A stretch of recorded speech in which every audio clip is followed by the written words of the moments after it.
We'll call our meeting to order. Fitchburg Parks Commission, December 7th, 2023, calling at 6 p.m. First, we'll entertain motion to approval of the minutes. I'll move approval of the November minutes. And I'll second.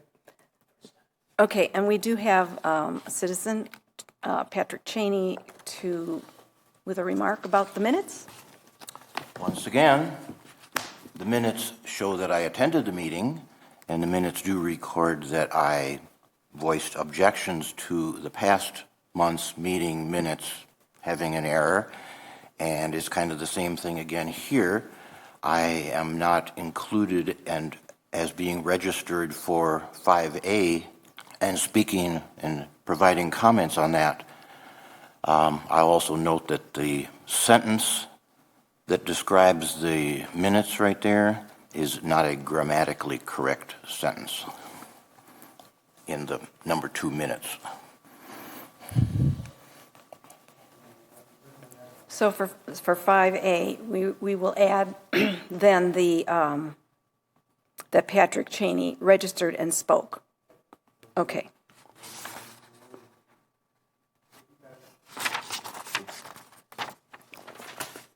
Are there any other questions, concerns from the board? No? All right. Those in favor of approval of the minutes as corrected, say aye. Aye. Aye. Any opposed? Motion carries. Public appearances for non-agenda items? None noted here. Hey, Yes. Sue, this is Katie. The front door is locked. Okay. Any chance you could come let me in? Someone will Scott will be immediately. right down. Thank you. Was open, but then I had court.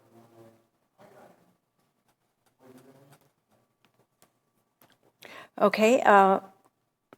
The review and approve agenda. A motion to approve the agenda? Second. Okay.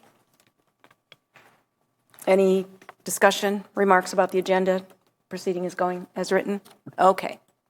Those in favor of the agenda as written, please say aye. Aye. Any opposed? Aye. I'm sorry, I have to slow down. I hear none opposed. The motion carries. Our action items, we have 5A, the Stoner Prairie Park Playground and Shelter selection. A motion to select. We can't really quite approve because we don't know what we're going to select. Scott, why don't you start out explaining what we have before us? We'll do it that way. Hi, Katie. Sorry about that. Well, what we, last month, I shared with the Park Commission that our consultant went out and gathered some options for both playgrounds and shelter selections, and then the Park Commission asked if I couldn't do a survey of the area, which I did do, and what I've got on my comments is the results of that survey, and actually for the shelter or for the playground, we asked for the top 2 choices, and you can see the number of top choice votes that proposal number 1 received, number 2, number 3, and number 4. And from that ranking, the top choice was proposal number 2 with 19 votes. And then you go to the second choice, and you can see that actually proposal number 4 won the second choice option with 16 votes. And then with the 2 shelter options, we asked them to select their top choice, top option, and option number 1 was the largest vote getter. What was really very cool is Chad Welty. He's a social studies teacher at Savannah Oaks for 8th graders, and they I sent it over to them, and then they took it upon themselves to, put together a survey and all of those kinds of things. And then they shared, or Mr. Welty shared with me the results of that survey, and there was 83 respondents. And it looks like the playground option number 2 had 62%. Option number 4 had 31. So I think the two options are clearly 1 and 4. And then for the shelter, option number 1 was a clear winner. Same with the votes that were received from the neighborhood. So really what we're doing right here is beginning to start to implement the plan. And actually if these are good, we'll go ahead and get them ordered and get them on the way. I have been working on our budget for Stoner Prairie, and EOR is really going to be able to help us. I believe we're going to have ample dollars to implement the plan, including I do have allocated $150,000 for the bathrooms at the well station. There were some estimates for, if you recall, we were looking to do a covered structure, and that was actually $100,000 more. So I kind of made an executive decision there that it wasn't quite within our budget. So that includes $150,000 that we have allocated for the shelter. But certainly, there's going to be more work that the Park Commission is going to have to do in January. We'll come up with some final estimates, some up-to-date estimates on where we're at, and then hopefully we'll be able to get a final direction from the Park Commission either in January or February, and start to get the budget or the bidding process going and get a contractor on. And I'm kind of anticipating that in light of the budget that we have, we may do some things in-house. We certainly would still need to use the dollars that are allocated for the project, but certainly the basketball courts is an option that we can potentially look at. Along with, we've constructed the paths and things like that. So I think there may be certainly some opportunities for reduction in the cost with some in-house work, if you would. So hopefully that helps. Okay, and it looks like Design 2 is the big winner, correct? For playgrounds. And kids' choice as well, which is great. Up in here, I can. Why don't I pull? Do you want to look at Design 2? Well, sure. And our option 2. The question I have more is about the shelters, but just making sure I understood the numbers on the playground. It sure looks like it's Design 2. So there's 1. Here's 2. This is option number 2. Yeah. For the audience and for you guys. Okay.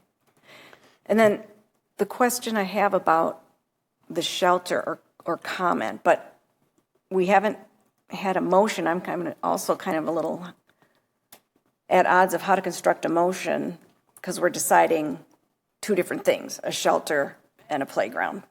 But here's while everyone thinks about that, my question about shelters. You're showing the vote getter on the shelter. It certainly is more aesthetically pleasing. The one question I have is, and it's an unknown, I don't know the answer, is if it's going to, the more doodads and shelves and ledges and crevices, does that attract more birds' nests? And then we have created a design that involves staff time year after year clearing bird nests when people are upset. I personally don't mind bird nests, but you might start to get complaints about it. So if part of the criteria is also making sure we're not creating designs that start monopolizing more staff time, then the other one, just on that criteria, is a little more attractive. To me, I don't know what the insides of either of them look like either. So you had to, at their older shelters, but at Wildwood South and Burn Park, retrofit the interior ceiling of those to keep the barn swallows out. So those are questions I thought of. Well, and to that, Sue, we can certainly, fabricate things and do things if we need to, if we do find that there's, crevices or locations for the barn swallows to create their nests. Well, them and robins, but the gingerbread or the right underneath the roof line of the top vote getter of the shelters is a grid work. And I don't know what you would do with that to keep birds off of it. And again, I don't know that barn swallows will be attractive to this area of the city. And I don't know if other birds will. So, if other types of birds will nest there. So, that's just a question I have. And since we're on the shelter question, and this is for clarity and making sure that I'm reading it correctly, but if I look at the numbers for the survey choice from the neighborhood associations, clearly they preferred option 1 with 19 votes. But then if you look at the Savannah Oaks, it's reverse. It's 79% prefer option 2, right? So I think we've got a discrepancy there in choice between these neighborhood associations and the middle school. I just want to be clear about that because that gives us more to think about in regards to who it's going to serve and where we want to weigh our opinions. So we would only make half the group unhappy or happy based on. And the other question, were the costs pretty similar? I forgot. The costs that was a parameter that the proposals were under was a budgetary cost. Yeah. It would just at a glance seem like the second option with fewer opportunities for birds, it looks like it should cost less. And if that were the case, then you could spruce up the appearance of it with maybe a little bit more landscaping or some other features. But if the costs are similar, then I don't understand why they're similar.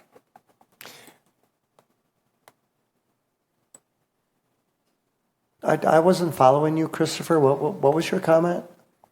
So if I read the numbers, and then I do notice that Heidi also has a comment or question. Looking at the data from the survey, so the neighborhood associations on the top choices for shelter, 19 votes goes towards shelter number 1 design. Correct. If you go then down to Savannah Oaks, at the graph, which shelter do you prefer? 81% responses, 79% prefer shelter 2. Unless the colors are off. Yeah, that's what. So there's opposite opinions there between the adults and Boy, that's a good point. the kids. And remember, kids will become adults, so they will be the future users of this shelter. Future voters. Future voters. And I'll just, since I've got the mic for a second here, one thing I really do like about the shelter 1 design is the base of the shelter. It's very characteristic of this area, this region, with the stonework. I think the roof line and also the lattice work below the roof line, it just reflects very much the aesthetic to the region. Again, Frank Lloyd Wright kind of inspired in prairie style. I like that. It kind of brings in together that historic component, and I'll just share that opinion in regards to design. I agree with that. Heidi? Well, I think actually Christopher may have just answered my question because my question was I wasn't quite sure what he was using to differentiate. And he had said we have to consider who we're serving. But then he had said the children had a different opinion than the adults. So I think that clarified that. And I do tend to agree as well that this sort of Frank Lloyd Wright-esque look is, it's very characteristic of Wisconsin, the neighborhood there and Wisconsin overall. So I do like that. Any other opinions? I share that opinion. Yeah, I'm glad to at least had a chance to talk about it. If we find there are problems, it's instructive for the next project. And so we could probably have a motion to approve all this all in one piece. Is somebody willing to do that? I'll move to approve playground option number 2 and shelter option number 1. Any second? I will second. Okay. And so those in favor of playground design 2 and shelter 1, say aye. Aye. Any opposed? Aye. No opposed? The motion carries. Thank you. Yes. Excellent, thank you. All right.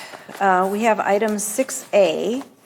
I'll do this the way I should. There's a citizen comment on 6A, and then we'll do that first and follow with motion and discussion. So we have Patrick Cheney. And we also have in the room David Fahey to answer questions if needed. David Fahey, okay. Can you bring up the map of the park names?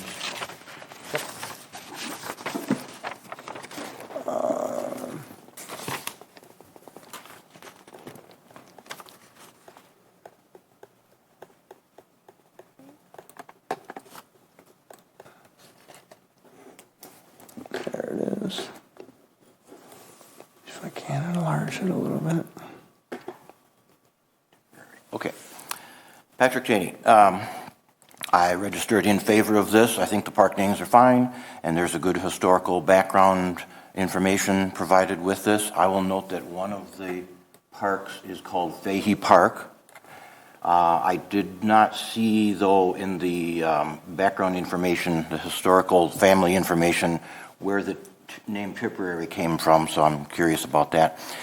The part that I want to mention, to bring up here, is I think that as a required part of accepting these park names, there has been a park to the east of there, described as the western edition of McGaw Park, that has been referred often by the Parks Director as Fahey Fields Park, which is not its name. It's McGaw Park.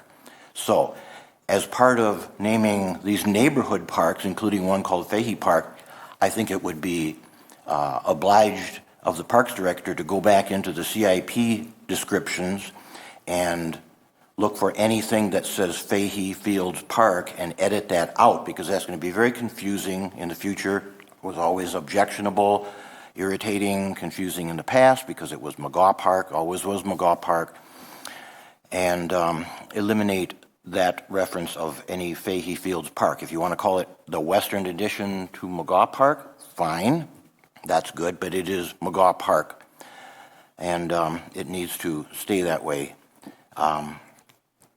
Also, if you read through the naming convention, you'll see that it's not permitted. It's not an option of the Parks Director to make up a name and apply it to somewhere and start using it. That is not permitted in the park naming convention.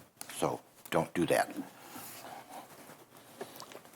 And I think that'd be, as we go on with all the new CIPs, that for me to go back and try and change all of those CIPs, I think it's certainly noted and makes sense that we'll have Fahey Park here, and then we can make the update to the McGaw West Park or McGaw Park, which would be, that'd be fine.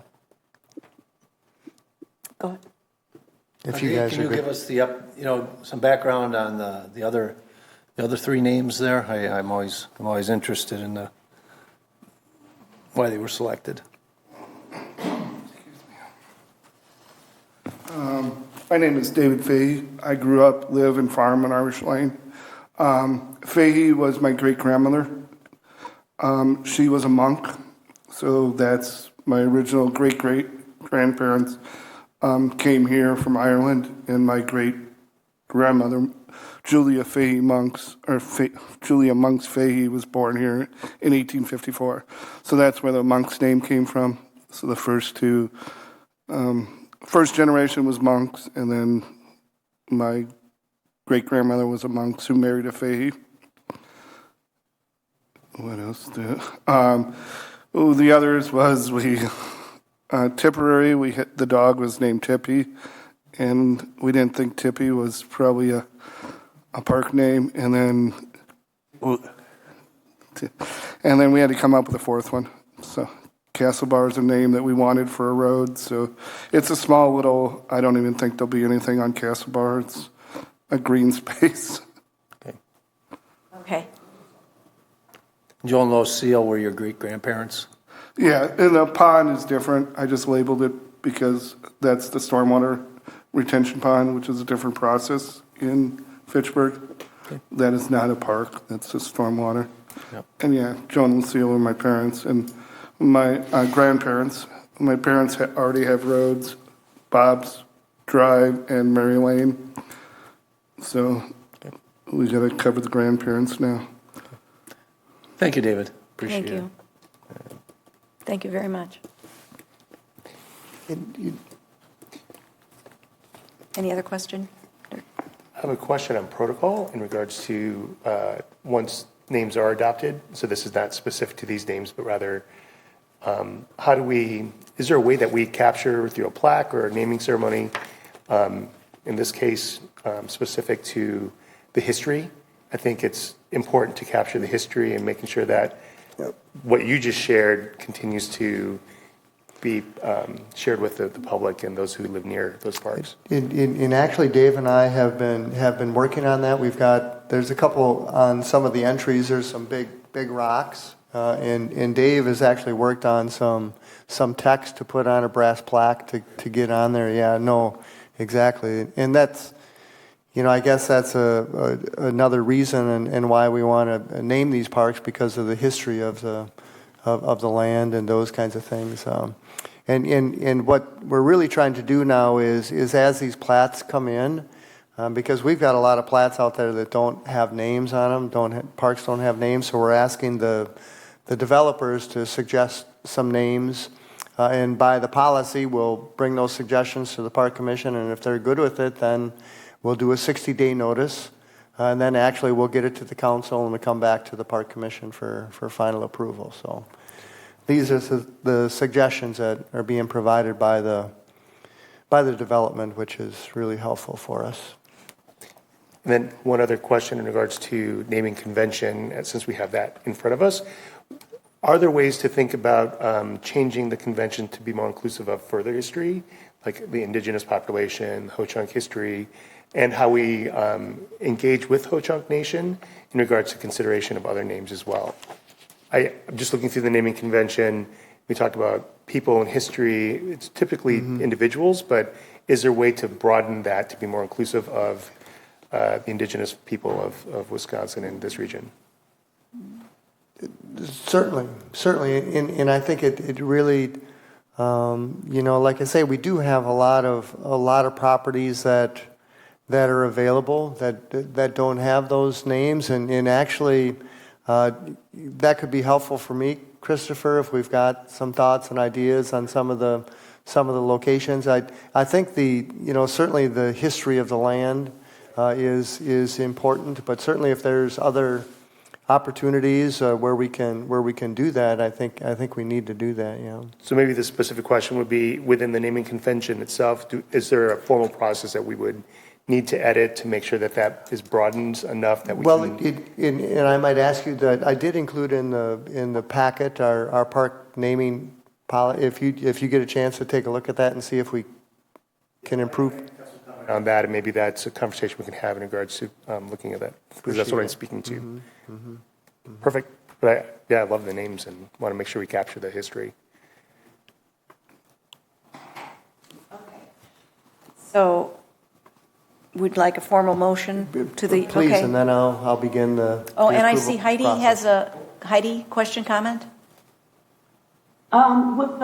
Just to offshoot a little bit off of Christopher's comment, I think it's a great idea to take into account Indigenous population, as we have had a very rich history of Indigenous people in this area.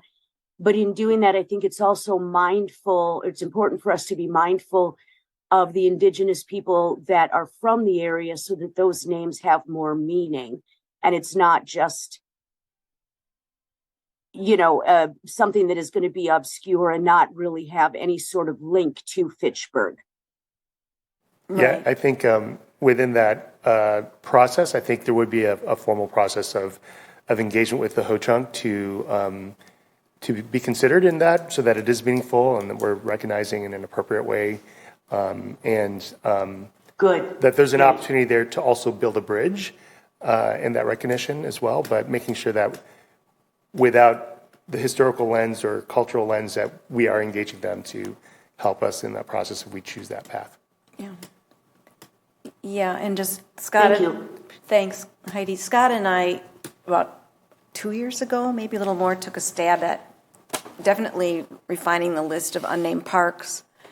And the Fitchburg Historic Group Society came up with some name suggestions, but we didn't ever finish up with that, and there was questions about Indigenous connections, and so there's a lot more to do. I think the only thing we really nailed down was the list, and so I'm glad it's being brought up again. But for this development, the names that are proposed, I move to approve the names as suggested by the family. I'd second. And there's a second. Those in favor of the names as proposed for Fahey development? Fahey Fields, say aye. Aye. Aye. Any opposed? That motion passes. Yeah, thank you for coming. Thank you, David. And Monk's Park, you will be able to see the original farm that was the barn we know was there in 1873. So I would suggest the plaque be in Monk's Park. Oh, Thank okay. you. Thank you. That's good to know. Thank you. Okay, for 6B, a citizen comment. Patrick Cheney, 5211 Kitty Crest. Same place, yeah. I need to see the map.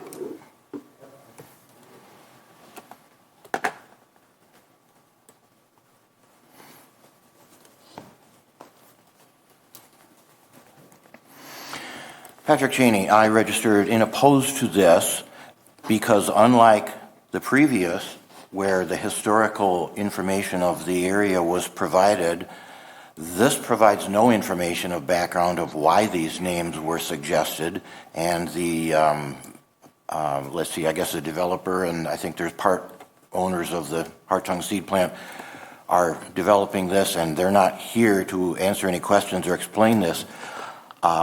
So without the background information and any justification, which I believe is required by the park naming policy, you have nothing to go on for why these names were suggested. Blaney is important for this area because it used to be, I believe, the Blaney seed plant, but that's a road, not a park. There's, Harvester Pass. This just struck me. I don't know if that's considered a park or some kind of area for the park, but that just looks like it's just arbitrarily named after either a farm equipment brand name or a name of a piece of farm implement equipment. So I think this needs to be justified of why these names were suggested, and table this until the suggester requester is present, or at least provides some background information to try and support this and sell this on these names. In order Thank to you. clarify, the road, the Botanical Court and Thrasher Trail, those I believe are the road name. Well, maybe not Thrasher Trail, but Blaney Road and Harvester Pass. So the way it looked to me is that there are two parks, Hartung and Farmstead, Correct. and everything else is, Certainly, the theme is agriculture, threshers and harvesters, botanical. I think it fits together, but I'm only concerned about the park names. I'm not the roads. Right. I don't think that's our purview. It depends what's being dedicated as parkland, and this doesn't seem real clear about what is and what is not. all right, let's do the official version. I'll move to approve the park names. And if we have a second, then we should keep talking. Yeah. Dave seconds? Yes. Okay. So Scott, anything else to tell us? I mean, the No, Platte has two parks. Just to clarify, right, Hartung Park and Farmstead Park are the two park parcels that we're naming. Okay. And we are not considering the perennial park greenway. That's different. That'll come in the future. We are not, nope. Okay. Nope, just the two parks. Okay. Chris? Not that I have any objection to the park names, but just looking at the official process, item number C is a written description of qualifications for the name being considered must be submitted, et cetera, et cetera. And I'm wondering if that was included with this packet. It was not. So it certainly is fair for me to get back to them and ask them for that, and then I could bring it back in January, that's for sure. I would be in favor of that. Not that I really have any feelings whatsoever about the names, but just being that the process is there for a reason, so I feel like it should be followed. I see lots of heads shaking in affirmative. Any comments from anybody that they want to say on the microphone? Other than Chris? I would move deferral until the January 9th, provided that some sort of context, why they were selected. All right. So, second on the deferral. I'll do that. So we vote on the on Dave's motion first, correct? Yes, I have to always ask. Yep. And I probably will forever, as long as I sit here. Okay. On the motion to defer, those in favor say aye. Aye. Any opposed? All right, we've moved to defer. That's it, right? Yep. That makes the other moot. And so we are on the Quarry Ridge Recreational Area Beginner Loop proposal. I'll move to approve. Is there a second? I'll second. All right, Katie seconds. Discussion? Scott? This is, and the Corp group continues to try to expand the opportunity for the bike trails in Quarry Ridge. And if you have been to Quarry Ridge, a lot of the trails are a little bit more advanced in regards to experience. And this really does provide a more of a beginner type of loop opportunity for the bike users. And what I would like to do is to get your thoughts on it, but certainly what I'd like to do, after the meeting tonight is reach out to the direct neighbors. There might be maybe 4 or 5 neighbors that live right adjacent to this area to make sure that they're to see what their thoughts are on the addition, and then I could bring those thoughts back to the Park Commission in January to get final approval for them. And basically what they have done is they've gone out there and mowed it. It's really kind of a tall grass area, and it's just going to be a mowed grass trail. Although they're looking to try to put a couple, features in there with some rocks and a little bit of a raised, what do they call it? High wood feature off the ground, 18 inches out wide off the ground. And then I did, if you've been to the park, you kind of know the area that we're referring to. All the trail system is really up in the topography of Quarry Ridge Recreational Area, but when you come in, there is a little bit of a flat area near the road, and this is where they're proposing to build the trail. Okay. Any other? Oh, David. Yeah, I really think that's a great idea. Scott, I just asked, if you do anything special besides just an unmowed area, try to view it in light of something that requires minimal maintenance. Well, and they not only build them, they'll maintain them and keep an eye on them, and actually the park commission does have a budget for the corp group that at times will ask for some dollars for repair materials and those kinds of things. So it's really good relationship, that's for sure. Okay. Any other comments, questions? Okay, those in favor of the motion to approve this beginner loop proposal, say aye. Aye. Any opposed? 6C passes. Thank you.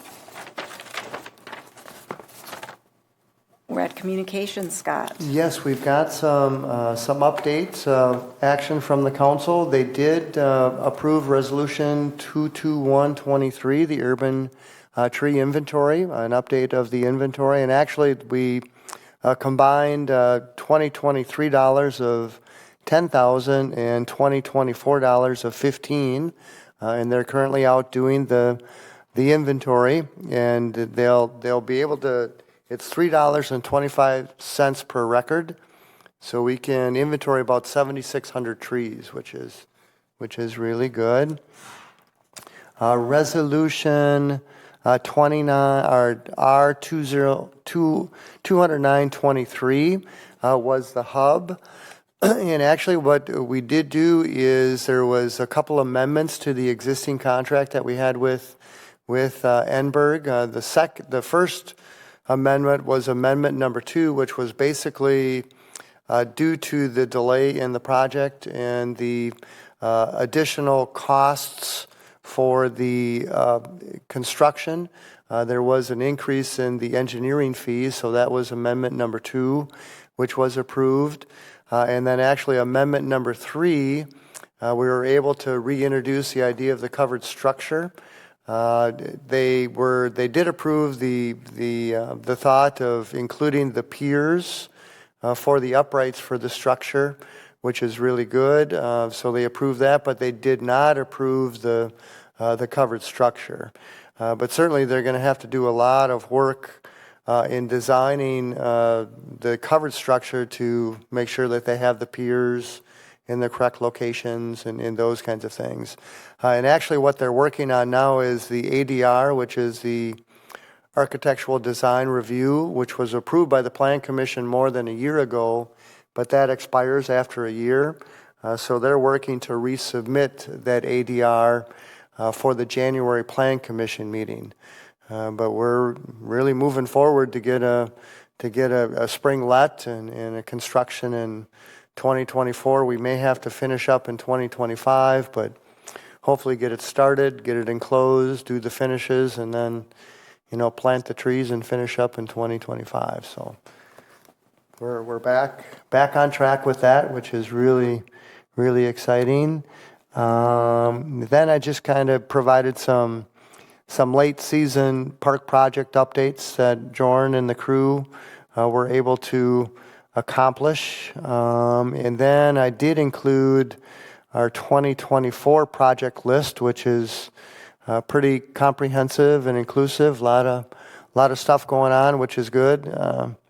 Pretty solid year we'll have for 2024. And then we're actually in the process now of qualifying consultants to help us with some projects so that we're able to, hopefully get those consultants approved the first thing in January so that they can work to get the construction documents put together and get the stuff, the Tower Hill shelter, the siding on McKee, the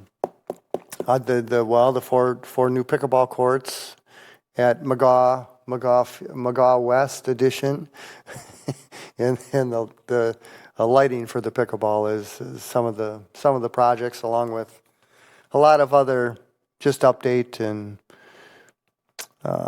so that was that. I did want to report too that we're out. We did hire someone to do the inventory of the Dowley Conservancy. That's really will be the base map information as we put together the management plan for the Dowley Conservancy. So that's they're out there working on that as we speak. And then some budget amendments. I did want to update you that the council did the McGaw volleyball standards, that was reinstated. So there was an amendment to take it out, but that wasn't approved.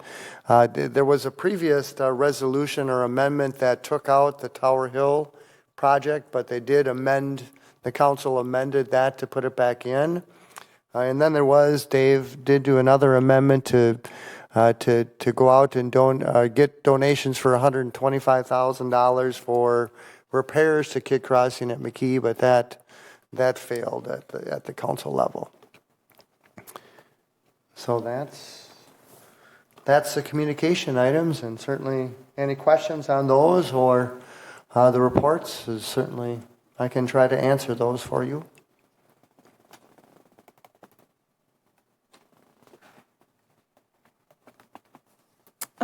I don't have any. Anybody? No?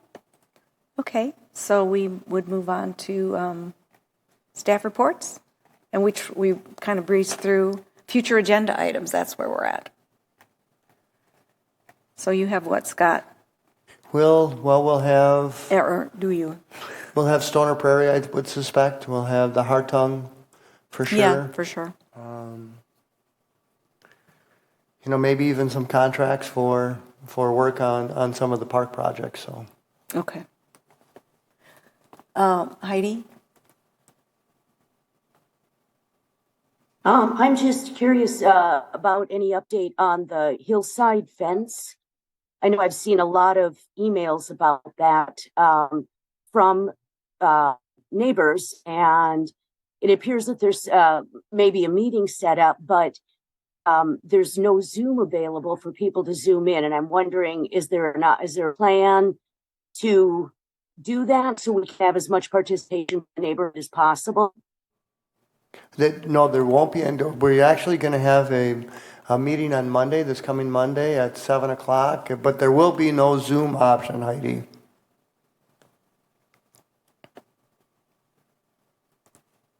May I ask why? That's what I was told, that we weren't going to have a Zoom option. So. Okay. David? Just a general question for Scott. Be future, but Scott, I've had a lot of people ask me we could add restroom facilities in Western Hills Park, where we have the nice basketball court, and it's a joint, and the people playing basketball and they have to leave the park, and there's lots of young families there, and do we have a policy that we wouldn't put a restroom in a park like that, or if I got it in the CIP, it's not goes against any existing policies we have, Scott? Well, I don't know offhand if Western Hills is classified as an area park or a neighborhood park. I don't know either. Well, and typically our area parks are the ones that we have park shelters that are rentable, which then will have a bathroom facility. But if a park is identified as a neighborhood park, then typically we wouldn't put a bathroom facility in there. And that was really, one of the reasons with the Stoner Prairie Park.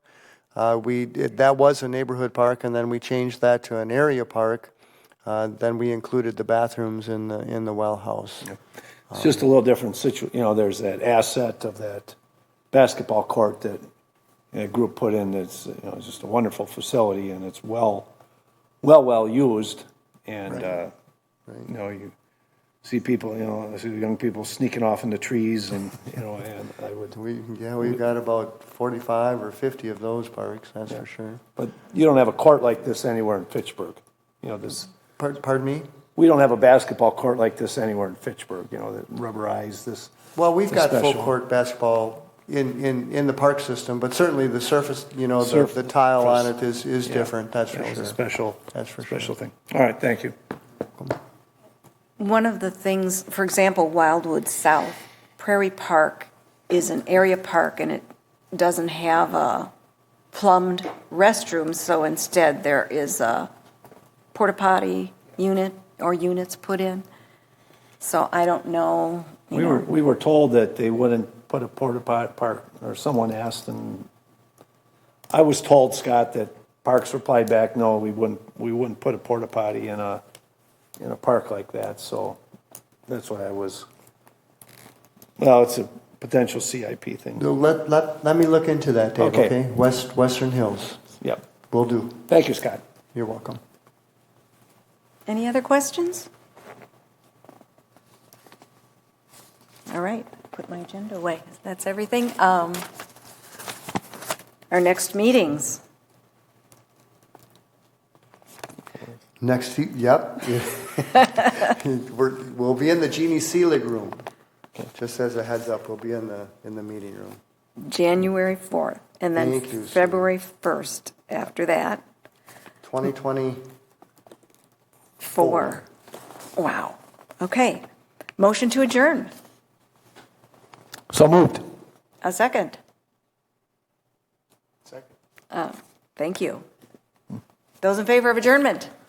Aye. Aye. Anybody opposed? Any opposed? All right, then we'll say goodbye at 6:47, adjourned. Thank you, everybody.